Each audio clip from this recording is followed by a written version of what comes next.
lusot. Kumikislap yung pinakasaksakan natin doon sa lutuan.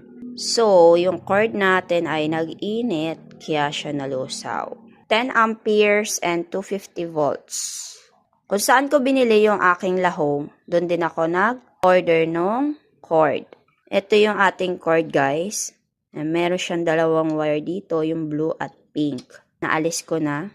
Papalitan na natin ng bago. Huwag kayong magkakabit ng pinakadulo lang, tapos manipis yung ikakabit nyo. Bumili kayo ng isang buo. Hugutin nyo lang, guys, yung pinaka-cord niya sa loob, palabas. Sobrang simple lang po magpalit ng ating cord. Huwag kayo agad bibili ng stove. Kung kaya naman palitan yung mga pyesa, palitan nyo na lang.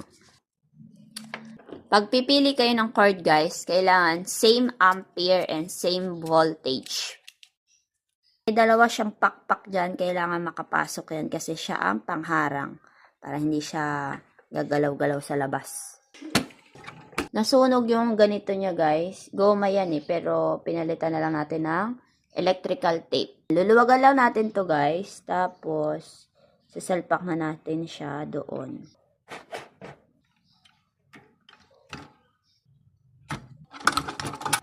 Yan, mahigpit na. Nung binuksan natin yung stove, guys, punong-puno siya dito ng mantika. Kasi, syempre, umaagos, yung mga talsik, ganyan. Sasabay nyo na yan sa linis. Pati yung electric fan. Yan. Kung may mga alikabok dyan, linisan nyo na.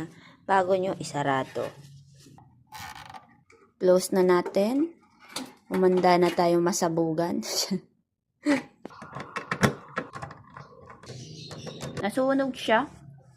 O baka yan yung kasi lagi natin ginagamit kaya siya brown. I'm not sure kasi dahil yun sa sunog yung pagka-brown niya.